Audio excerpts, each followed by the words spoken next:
میرے دوستو، میں ایک حضرت شیخ الہند رحمۃ اللہ علیہ کے ملفوظ بیان کر کے آپ کے سامنے اپنی بات سمیٹ لوں گا اور دعا بھی کر دوں گا انشاءاللہ تعالی۔ شیخ الہند رحمۃ اللہ علیہ نے مالٹا کے جیل سے رہائی کے وقت انہوں نے ایک جملہ کہا کہ مسلمانوں کی پستی اور ذلت کی وجہ کیا ہے؟ مسلمان آج ذلیل و خوار ہو رہا ہے، پوری دنیا کے اندر بے عزت ہو رہا ہے۔ آج مسلمان پوری دنیا کے اندر تقریباً 200 کروڑ ہے، بلکہ اس سے بھی تجاوز، اس سے بھی زائد ہے۔ مسلمانوں کی حکومتیں تقریباً 57 ممالک پر آج بھی ہیں۔ مسلمانوں کی زمین سے سونا، چاندی، پیٹرول 70% نکلتا ہے، لیکن اس کے باوجود آج مسلمانوں کی حالت یہ ہے کہ کوئی ہمارے غموں میں شریک ہونے والا نہیں، کوئی ہمارے ساتھ مسیحائی کرنے والا نہیں۔ کہیں ہماری مسجدوں پر حملہ، کہیں مدرسوں پر حملہ، کہیں داڑھی اور ٹوپی پر حملہ، کہیں ہماری ماں بہنوں کے حجاب پر حملہ، کہیں نوجوانوں کی جوانی پر حملہ، اور میرے دوستو ہر طرف ذلت ہی ذلت، نکبت ہو گئی ہماری۔ اس کی وجہ کیا ہے؟ شیخ الہند رحمۃ اللہ علیہ نے مالٹا کے جیل سے رہائی کے وقت فرمایا تھا کہ مسلمانوں کی ذلت کی 2 وجہ ہے۔ ایک تو انہوں نے فرمایا کہ مسلمان ایک تو قرآن کریم سے تعلق کو توڑ لیا، قرآن کریم کے ساتھ رشتہ جیسا ہونا چاہیے تھا ویسا رشتہ نہیں رکھا۔ مسلمان آج قرآن کو نہ پڑھتا ہے، نہ سمجھتا ہے، نہ اس پر عمل کرتا ہے، نہ ہی اس کی اشاعت کرتا ہے۔ مسلمان قرآن کریم کا حق ادا نہیں کرتا، حالانکہ علماء نے لکھا ہے کہ قرآن کریم کے 5 حقوق ہیں مسلمانوں کے ساتھ وابستہ، جو یہ قرآن کریم مطالبہ کرتا میرا حق ادا کرو۔ سب سے پہلا حق ہے کہ اس سے عقیدت کی جائے، محبت کی جائے، ایمان لایا جائے۔ دوسرے سال کے 365 دن اس کی تلاوت کیا جائے۔ چوتھے اس کے معنی اور مطلب پر غور و خوض کیا جائے۔ پانچویں اس پر عمل کیا جائے، اور چھٹے اس کی اشاعت کی جائے، اس کو عام کیا جائے۔ لیکن مسلمان آج قرآن کو اس کا حق ادا کرتا ہے۔ کیا حق ادا کرتا ہے؟ یہ قرآن اپنی زبان حال سے کہتا ہے، تاکوں میں سجایا جاتا ہوں، آنکھوں میں بسایا جاتا ہوں، دھو دھو کے پلایا جاتا ہوں، تعویذ بنایا جاتا ہوں، اور جب نوبت آتی ہے قول و قسم کی تو سر پہ اٹھایا جاتا ہے۔ مسلمان قرآن کریم کا یہی حق ادا کرتا، یہ تاکوں میں سجانے کے لیے قرآن، دھو دھو کے پینے کے لیے قرآن، تعویذ بنانے کے لیے قرآن، قسم کھانے کے لیے قرآن، بہت زیادہ ہو گیا تو قرآن خوانی میں پڑھنے کے لیے قرآن۔ یہی تو مسلمانوں نے آج رویہ اختیار کیا۔ اس کو زندگی کا بائیولوج نہیں سمجھا، اس کو زندگی کا رہنما اور رہبر نہیں سمجھا، اس کو زندگی کا اصول اور ضابطہ نہیں بنایا، اس کو زندگی کا بائیولوج نہیں سمجھا۔ بس قرآن نہ پڑھتا ہے، نہ سمجھتا ہے، نہ اس پر عمل کرتا ہے۔ جس کی مرضی جو ہوتی ہے وہی وہ کام کرتا ہے۔ قرآن پر ایمان لانا یہ حق ہے، قرآن سے محبت کرنا یہ حق ہے۔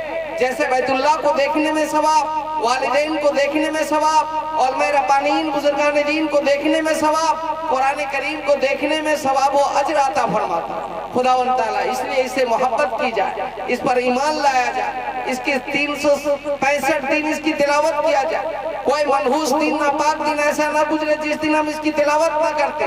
اس کے معنی اور مطلب کو علماء کے سامنے بیٹھ کر سوال کیا جائے، پوچھا جائے، اور اس پر عمل کیا جائے۔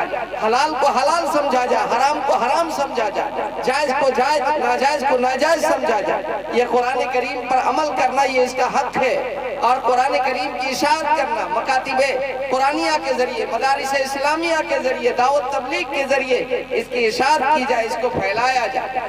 تو شیخ الہند رحمۃ اللہ علیہ نے فرمایا تھا، ایک قرآن کریم سے لوگوں نے رشتہ توڑ دیا۔ حضور پرنور علیہ السلام نے ارشاد فرمایا، میں تمہارے درمیان 2 چیز کو چھوڑ کے جا رہا ہوں، اگر تم اس کو مضبوطی کے ساتھ تھامے رہو گے کوئی ایک بال بیگا نہیں کر سکتا، تم اس کو چھوڑ دو گے ذلیل ہو جاؤ گے، رسوا اور بے عزت ہو جاؤ گے۔ ایک تو کتاب اللہ، اللہ کی کتاب قرآن مقدس، اس کو مضبوطی کے ساتھ پکڑے رہنا، اور دوسری و سنتی، میری سنت، رسول پاک علیہ السلام کا عادات و اطوار، نبی کے اخلاق و معاملات، نبی کے کردار، نبی کی زندگی، جس کو اللہ نے کہا لَقَدْ كَانَ لَكُمْ فِي رَسُولِ اللَّهِ أُسْوَةٌ حَسَنَةٌ، ہم نے زندگی گزارنے کے لیے اسوہ، ایک سیمپل، ایک آئیڈیل دیا، محمد رسول اللہ کی زندگی۔ قُلْ إِن كُنتُمْ تُحِبُّونَ اللَّهَ فَاتَّبِعُونِي يُحْبِبْكُمُ اللَّهُ وَيَغْفِرْ لَكُمْ ذُنُوبَكُمْ وَاللَّهُ غَفُورٌ رَحِيمٌ۔ محمد صلی اللہ علیہ وسلم اعلان کر دیجئے، اور دنیا میں بسنے والے انسانوں سے کہہ دیجئے، جو مجھ سے محبت کرنا چاہتا ہے وہ تیری اتباع کرے۔ نبی नबी के नक्श कदम पर चले, अल्लाह उससे मोहब्बत भी करेगा और उसके गुनाहों को भी बख्श देगा। वल्लाह गफूर रहीम, वो बहुत बड़े माफ करने वाले गफूर है। कि मोहम्मद से वफा तूने तो हम तेरे हैं, कि मोहम्मद से वफा तूने तो हम तेरे हैं, ये जहां चीज है क्या लोहो कलम तेरे हैं। सब खुदावंद ताला कदमों में डाल देने के लिए, झुका देने के लिए तैयार। जैसे सहाबा ने नबी की जिंदगी को अपनी जिंदगी बनाया, नबी के तर्ज जिंदगी को अपनी जिंदगी में शामिल किया, खाने में, पीने में, सोने में, जागने में, शादी ब्याह में, कारोबार में, लेन देन में, अखलाक में, किरदार में, मामलात में, मुआशरत में, अखलाकियात में। जब उन्होंने नबी की जिंदगी को फॉलो किया और अपनी बॉडी को तर्जमाने नबी बना दिया, तो खुदा की कसम खा के कहता हूँ पूरी दुनिया को अल्लाह ने उनके कदम में झुका दिया।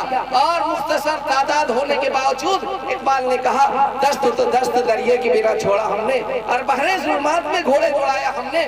मुख्तसर सहाबा अफ्रीका के जंगल को खाली करा दिए, मुख्तसर सहाबा दरिया दजला में घोड़ा दौड़ा दिए, मुख्तसर सहाबा कैसर और किसरा के ताज को कदमों में झुका दिए, मुख्तसर सहाबा पूरी दुनिया के अंदर अपना सिक्का चला के दिखा दिए। मुट्ठी भर थे, लेकिन क्या था कि नबी की जिंदगी को उन्होंने अपना लिया था। आज 200 करोड़ मुसलमान हमारे आंसू को पोंछने के लिए तैयार नहीं, हमारे साथ मोबिलिजिंग की जा रही है, हमारे साथ। दोस्तों ये सारा रवैया हो रहा है कि नबी की जिंदगी को हमने छोड़ दिया।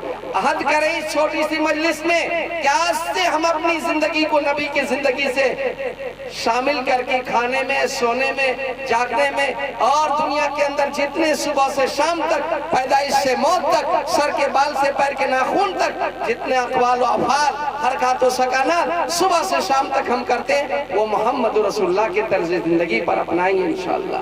तो एक किताबुल्लाह और दूसरी नबी की सुन्नत। शेखुल हिंद रहमतुल्लाह अलैह का आखिरी जुमला में बता के दुआ करता हूँ। उन्होंने कहा था कि मुसलमानों की जिल्लत की दो वजह है किताबुल्लाह, अल्लाह की किताब से इन्होंने रिश्ता तोड़ दिया और उसको छोड़ दिया।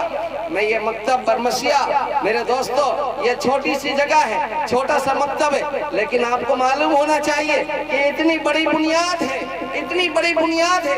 ये मकतब है तब आपका वजू है, ये मकतब है तब आपकी नमाज है, ये मकतब है तब आपका रोजा है, ये मकतब है तब आपकी ज़कात है, ये मकतब है तब आपका हज है, ये मकतब है तब आपके जितने काम होते हैं वो सब ये बुनियाद जो मकतब है वो बताएगा। वजू का तरीका मकतब बताएगा, खाने सोने का तरीका मकतब बताएगा, और तिजारत और मुलाजिमत का तरीका मकतब बताएगा, नमाज रोजे हज ज़कात का तरीका मकतब बताएगा।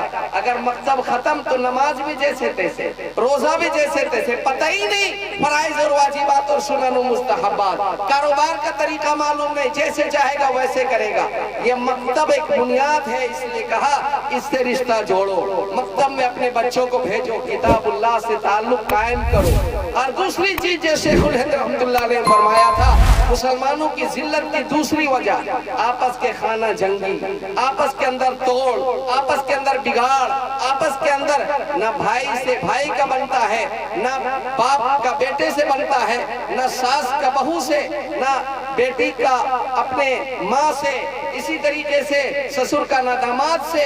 आज एक दूसरे से बगावत, एक दूसरे से दीवारें हाइल हो गई, सलाम कलाम बंद हो गया, एक दूसरे के चेहरा देखना हमें पसंद नहीं आने लगा। जिल्लत की दूसरी जगह यही है, जबकि अल्लाह ने कहा था वातसिमू बिहब्लिल्लाह जमीअन वला तफर्रकू, एक होकर अल्लाह की रस्सी को मजबूती के साथ थाम लो, आपस में निज़ा मत करो, तफरका मत करो, इंतशार मत करो।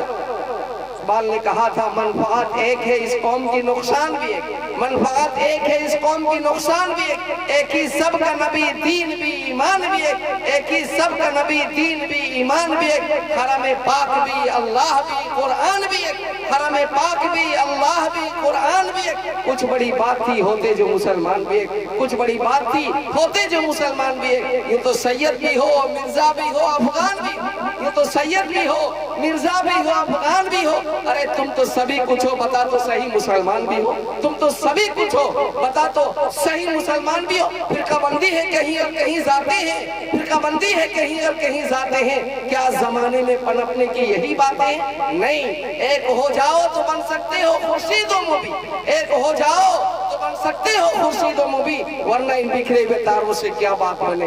दोस्तों, इसलिए हम सबको मुत्तहिद होना, मुत्तफिक होना, आपस में शीशे पिघलाए हुए दीवार की तरह एक बनना पड़ेगा, नेक बनना पड़ेगा।